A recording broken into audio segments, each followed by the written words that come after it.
Governor Hochul is moving to strip her lieutenant governor, Antonio Delgado, of much of the power of his office after he hints at a primary challenge to her next year. New York Governor Kathy Hochul is in big trouble, and the latest indication of the fact that her governorship is definitely going awry is the fact that her own lieutenant governor, Antonio Delgado, somebody that she put on the ticket herself, has decided that he is going to signal that he's going to challenge her in the Democratic primary for the governor of the state of New York. So Hochul has responded by stripping his office of all of his powers, firing his staff or reassigning them, seizing his electronic devices, and quite literally closing all of his different various offices across the state of New York. This, of course, is a power grab by Kathy Hochul, who is desperately trying to hang on to what little chance she has of being the governor of New York again after 2026, and I'm absolutely here for this disaster. And remember, one of the biggest indicators of the fact that Governor Kathy Hochul is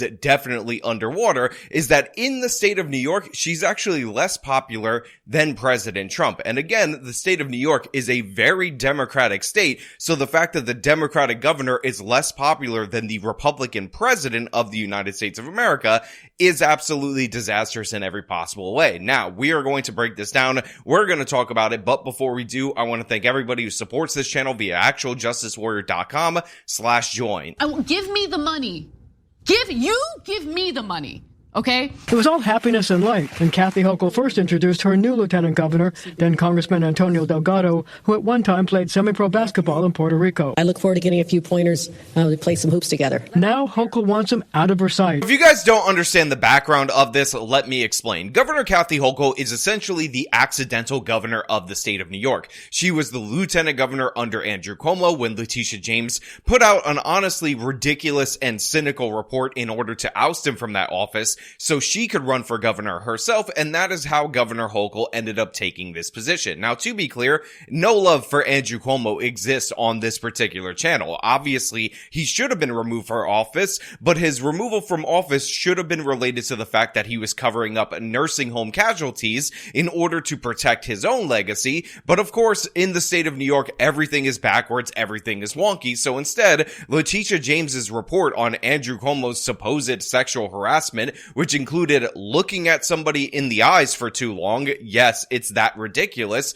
was the thing that ended up doing him in. But of course, Governor Kathy Hochul, when she decided to run for governor, needed a new lieutenant governor. She ended up choosing Delgado, an obvious diversity hire, somebody who is Puerto Rican and black, so she had all the minority credibility, and this made a lot of sense in 2022, post the Black Lives Matter riots. So ever since then, Delgado has allegedly been her man. However, it turns out that's not the case. This guy has been going after her repeatedly, and this latest division, this hint that he's running for the governorship against Kathy Hochul, is the straw that broke the camel's back, and now Governor Kathy Hochul is openly at war with the man.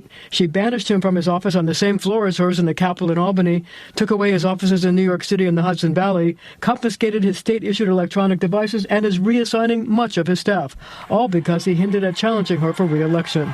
In recent days, he's made no bones about the fact that he and Hochul don't see eye to eye. This is what he said during an interview recently with CBS 6 in Albany. For me, it's very, very important for New Yorkers to know that I am their voice, that I want to be their voice, and that is the only thing that I am beholden to.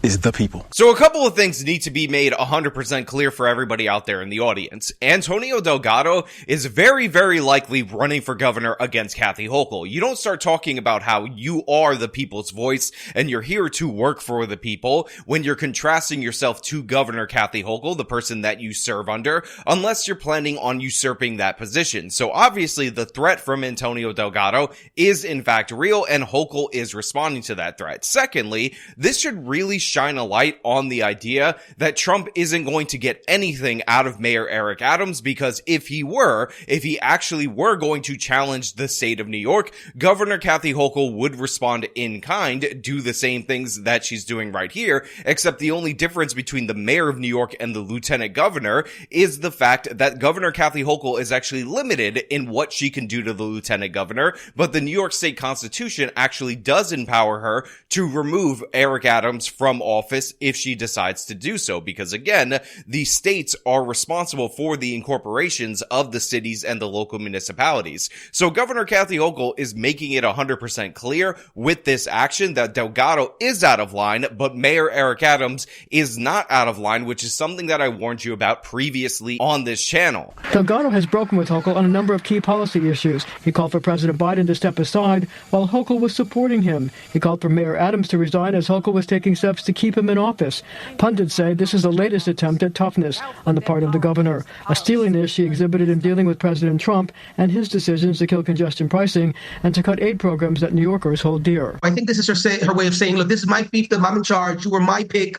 You were my lieutenant governor. I made you. Look, obviously this analysis is just correct, factual, and true. Governor Kathy Hochul is trying to make it clear that she is the boss, that she is in charge of Delgado, and that he will face consequences for stepping out of line. And those consequences have been represented in him essentially being stripped of all of his powers and all of his offices. Remember, the lieutenant governor actually has an office on the same floor as the governor, but Kathy Hochul just closed that up, again reassigned his staff, and this is all a mafioso-style tactic that we are quite familiar, and in fact, Governor Andrew Cuomo was well known for when he was in office. So nobody should be surprised by this, and nobody should be shocked by this, because this is what the Democrats in the state of New York do. They do everything and anything in order to maintain power, and Governor Kathy Hochul's divide with Delgado on whether or not they should go for Biden or push him out of the race is a perfect example of the fact that Kathy Hochul is just a better servant to the overall party, because back in the day,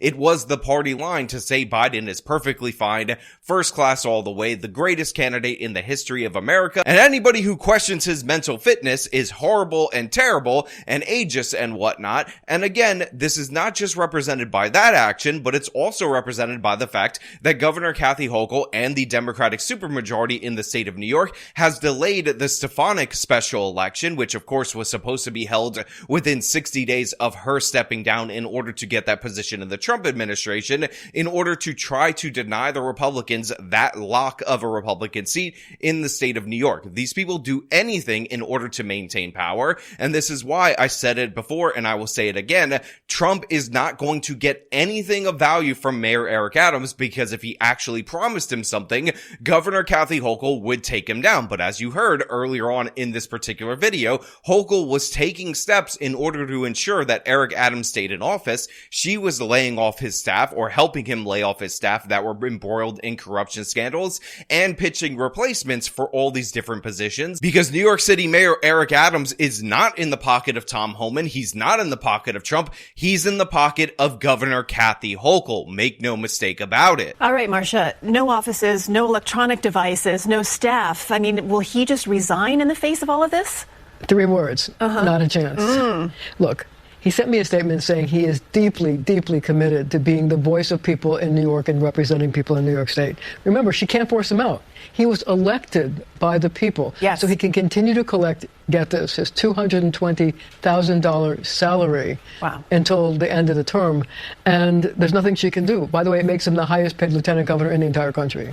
So for some reason, this other person at the CBS local affiliate is asking the question of whether or not Delgado will resign. Obviously, he's not going to do that. Honestly, he just got the best possible deal you can get, because he's been trying to contrast himself to Governor Kathy Hochul this whole time. Now he's on the outs with her, and very publicly so. And in addition to that, he's lost all of his duties and all of his perks as the lieutenant governor, except for his salary and except for his title, because essentially what he's going to go on and do is just campaign full time while collecting that money. Again, another wonderfully inefficient use of a public sector salary in the state of New York. So yeah, Delgado benefits from this in that the limited duties that he had before, he doesn't really have to participate in. And in addition to that, he gets to collect his pay. And in addition to that, he gets to go into campaign mode and talk about how he stood up to his own boss in order to advocate for the citizens of the state of New York. Okay, so This is just another. He does have one office, though. He has one office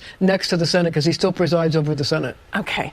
So let's talk about this possible run for governor. What are the chances of him actually entering the race? I totally believe he's going to run. Oh. So yeah, make no mistake about it, this guy is definitely going to run for office, and honestly, I'm really upset that Lee Zeldin is over at the EPA and not in a position to run against Kathy Hochul or whoever ends up winning the nomination, because the Democratic approval is at an all-time low in the state of New York. Zeldin nearly won the previous time, so maybe, just maybe, this would be the perfect race for him to get back in order for Republicans to actually take the New York governorship. But the thing about it is he's going to have to get in line because there's a lot of people who want to challenge Kathy Hochul, including Bronx Congressman Richie Torres, who is very popular, has a base in New York City, which is very important in the statewide election. Now look, on this channel before, we've actually talked about Congressman Richie Torres, who is a congressman from the Bronx, and in the context of that conversation, we were covering this open-air drug market that is in his district, and how he's been pushing the mayor of the city of New York and the governor in order to crack down on that. And we also talked about the fact that he had gubernatorial aspirations at that moment in time. So as of right now, it seems like he might be the best of these terrible candidates on the Democratic side. And make no mistake about it, I'm not only including Hochul, Delgado, Torres, but I'm also including Letitia James, because Letitia James also wants to be governor. The whole reason she took out Andrew Cuomo was so that she can get that position. However, her campaign was absolute nonsense, and she ended up getting demolished by Governor Kathy Hochul and left the race before primary voting actually occurred. So essentially, there's a lot of terrible choices on the Democratic side for this particular position. I don't think Delgado will be substantially better than Governor Kathy Hochul, make no mistake about it, but it seems like it is a governorship that could be taken by the Republican Party, especially when you factor in that it was almost lost by Governor Kathy Hochul way back in the year 2022. But again, those are just my thoughts about this whole situation. I'm curious what you guys think about Governor Kathy Hochul stripping this man who was her diversity hire, her shield against allegations of evil white racism, of all of his powers as soon as he stepped out of line. And what do you think about her governorship overall? As per usual, if you like this video, show them by leaving a like, subscribe for more content, follow me on the social medias, support me via the support links in the description of this video. This has been me talking about Hochul stripping her lieutenant governor of all of his powers. Till next time.